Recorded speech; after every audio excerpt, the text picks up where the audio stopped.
이전 시간에 이제 저희가 이제 1순위 네. 엑스트라 오디너리 네네. 하고 그다음에 국가 이익에 네, 대해서 국가 이익에 대해서.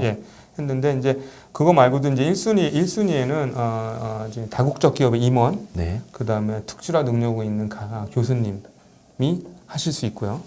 2순위는 대학원, 그러니까 대학원 이상의 학력을 갖고 계시고 대학원 이상의 학력을 갖고 있는 사람만 할 수 있는 포지션. 네네. 그게 이제 2순위고 3순위는 이제 숙련공, 비숙련공이라고 해서 말이 좀 그렇지만 숙련공의 뜻은 2년 이상의 경험이 필요한 직종은 뭐든지, 그러니까 무슨 꼭 노동만 하는 게 아니라, 그다음에 비숙련공은 2년 미만의 경험 필요한 직종, 이제 그게 3순위고요. 4순위는 이제 종교 관련되신 분들, 네네. 아니면 뭐 특수이민, 또 네. 범죄자라든지 범죄 피해자라든지, 그다음에 이제 5순위는 투자이민, 네. 이렇게가 이제 취업이민의 종류입니다. 네, 그 숙련공, 비숙련공 있잖아요. 네. 그 2년 이상의 경험의 유무에 관련해서 얘기인데 네. 이런 거는 이제 케이스로 말씀해 주시면은 어떤 네. 숙련공 뭐 그런 게 있나요? 그렇죠. 뭐 그 종류는 뭐 개의치 않고요. 네. 일단 어떤 뭐든지 2년 이상의 경험을 요구하냐 안 하냐 이제 이런 건데 이제 그러면 문제는 일반적으로 지금 이제 영주권 신청해 주시잖아요. 네. 해주실 때 이게 숙련공, 비숙련공에서 좀 이렇게 표현해도 잘 먹힌다, 잘 허가가 난다 이런 분야가 좀 있나요? 있지요. 있는데 네. 일단은 이제 공통적으로 이제 이거는 이제 취업이 돼야 돼요. 네네. 그 다음에 이거는 다른 것들하고 달리 이제 영주권 신청 전에 사전에 또 해야 될 작업들이 있어요. 그 이제 그 노동부에다가 신청을 해야 돼요. 그러니까 네.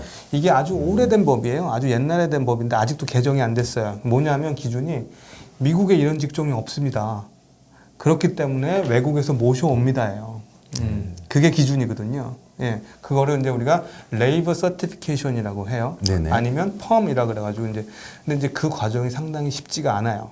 예, 그걸 이제 좀 잘 조절을 해야 되는데 네. 그럼 지금 미국에 없는 직종이 어디 있습니까, 그죠? 심지어 불상 깎으시는 분도 있어요. 제가 그분 그런가요? 분들, 비자도 해드렸는데 네네. 근데 법이 안 바뀌었기 때문에 아. 법을 지키기 위해서 해야 되는 거예요. 근데 그렇기 때문에 이제 제일 먼저 해야 되는 이제 이런 직종이 없다고 내가 이런 직종을 찾는데 이런 직종이 없음을 밝히기 위해서 광고를 해야 돼요. 광고를요? 네, 네. 근데 그것도 이제 여러 가지 이민국에서 정한 매체들이 있어요. 예를 들어서 신문에 매주 일요일에 2번 이상 광고를 해야 되고, 뭐 라디오 광고를 해야 되고, 그런 것들을 해야 돼요. 그 다음에 기다려야 돼요. 거기서 이제 어떤 리스폰스가 오는지. 그래서 내가 정한 자격 조건에 준하는 사람이 오는지 안 오는지를 기다린 다음에 네. 만약에 그러한 자격 조건에 준하는 사람이 안 왔으면 그 다음 단계로 갈 수가 있는 거예요. 근데 솔직히 말씀드리면 이제 그게 힘든 거예요. 지금 아까도 말씀드렸지만 미국에 그런 사람이 없지 않거든요. 많이 네네. 있거든요. 그러니까 이제 그런 것들을 잘 그 잡 디스크립션을 잘 짜야 돼요. 그런데 만약에 그렇게 했는데도 자격 조건을 갖고 있는 시민권자나 네. 영주권자나 아니면 미국에서 합법적으로 일할 수 있는 사람이 나타나면 거기서 중단을 해야 돼요. 더 이상 할 수가 없어요. 그러니까 이런 과정들이 되게 힘든 작업이기 때문에 아까 말씀드린 1순위 엑스트라 오디너리 아니면 네. 국가 이익 하는 케이스들은 이런 과정을 면제해 주기 때문에 상당히 유리한 거예요. 3순위는 이제 쉬운 문제가 아니네요. 3순위도 똑같은 네. 그 레이버 서티피케이션 해야 되기 때문에 네. 비용과 시간이 많이 들고요. 네네. 또 실질적으로 직종을 잡으셔야 되고요. 그 다음에 이제 좀 많이 쓰신 것들이 한국 분들이 많이 쓰신 것들이 이제 비숙련공 이제 왜 흔히 말하는 닭공장 들어보셨죠? 닭공장에서 많이들 하셨으니까 그게 바로 비숙련공이에요. 네. 아무 기술이 필요가 없는 거예요. 네, 그냥 바로 건강하시기만 하면 돼요. 닭만 잘 잡으시면 되니까. 닭만 잘 잡으시면. 예. 근데 이제 이것도 지금 최근의 경향인데 네네. 문제가 되는 게 입국하고 할 때 걸리신 분이 있어요. 뭘 걸리냐면 닭공장에서 영주권을 받으셨는데 실질적으로는 대졸자인데 네네. 영주권 신청에는 고졸자로 쓴 거예요. 네. 근데 물론 그게 공항에서 걸린 건 아니고요. 네네. 이제 그런데 사기에 연관된 것 때문에 이제 이민국에서 조사하다가 나와서 공항에서 붙잡히셨는데, 그러니까 이런 것들은 조심을 하셔야 돼요. 그러니까 어떻게 보면 약간 좀 편법이지만, 네.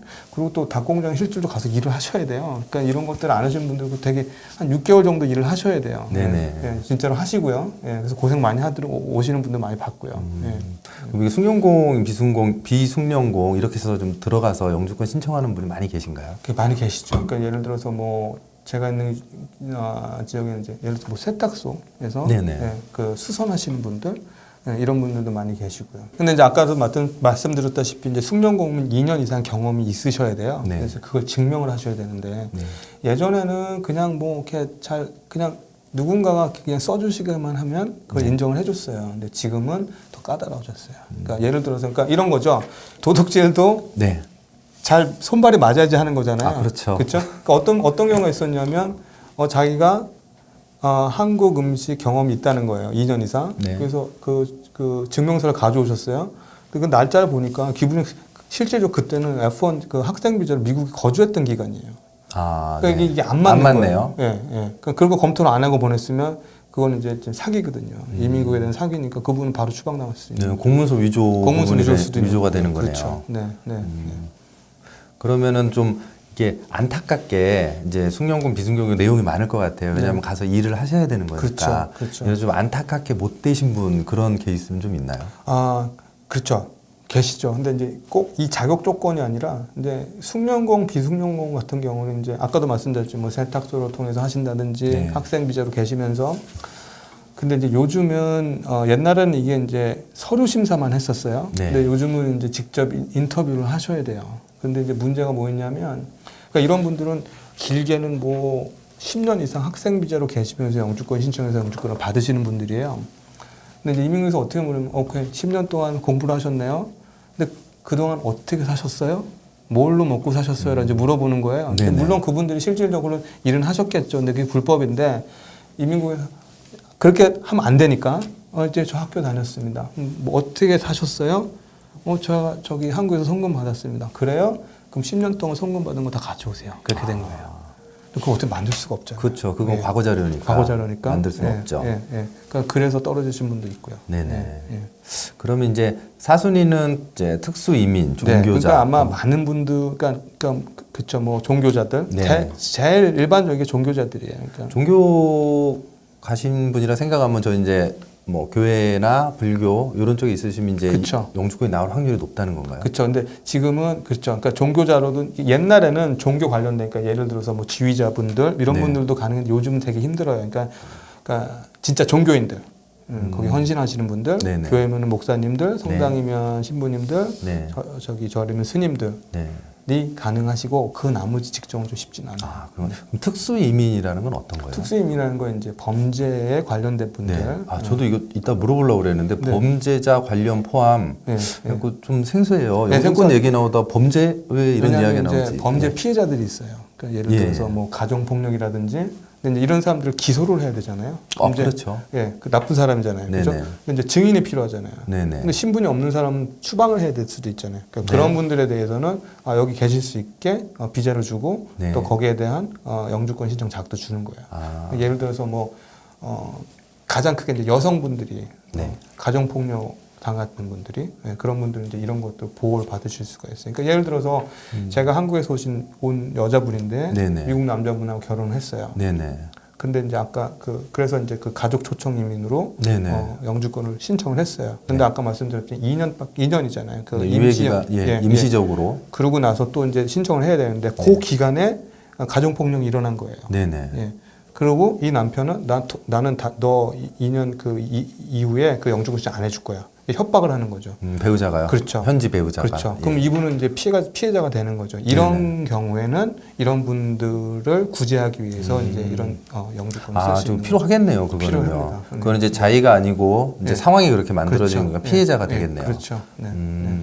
법에 관련된 거니까 내용이 많은데 좀 사례를 들어가지고 참 재밌게 설명을 해주신 것 같아요. 감사합니다. 그러면 마지막으로 지금 이 유튜브는 한국에서 아마 많이 보시게 될 거예요. 네. 그러면 한국에서 이제 이민에 대해서 많이 고민하시는 분들 있잖아요. 네. 그러면 좀 어떻게 접근해야 되는지에 대해서 간단히 말씀해 주시면 좋을 것 같아요. 뭐 정답은 없지만 일단은 여러 사람을 많이 만나보시는 게 좋아요. 그러니까 또 저도 변호사지만 네네. 제가 생각하는 게 다를 수 있고 또 다른 변호사분이 생각하는 게 다를 수 있거든요. 네. 그러니까 여러 사람 만나보시고요. 그다음에 절대로 편법 쓰지 마시고요. 특히 요즘은 더 심해졌기 때문에 오히려 그게 빨리 가는 것 같이 보이지만 오히려 더 돌아갈 수도 있어요. 그러니까 오히려 더 나에 대한 것들 증거를 잘 만드시고 나를 좀 더 그 피해를 잘 하시는 방법을 찾으시는 게 좋지 절대로 편법하지 마시고요. 네.